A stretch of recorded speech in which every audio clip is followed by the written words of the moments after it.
Encerrada a discussão. Em votação. Para declarar o voto, senhora Para presidente. declarar voto, vereador Cadori. Declarar voto, senhora presidente. Senhora presidente, caros colegas vereadores, voto favorável a esse projeto e gostaria aqui de parabenizar o prefeito municipal. Aliás, o prefeito municipal tem se preocupado muito com a inclusão social, tem se preocupado muito com as pessoas menos favorecidas e esse projeto vai atender.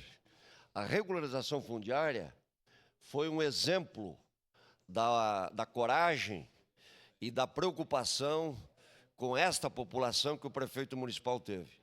Os outros prefeitos, ao longo dos anos, pouco fizeram nesse sentido. E o prefeito encarou a regularização fundiária e tenho certeza, está beneficiando muitas famílias, dando a escritura, dando a dignidade, porque não é só o documento, é a dignidade que a pessoa recupera e tem no momento que ela tem a sua casa, a sua propriedade regularizada, documentada.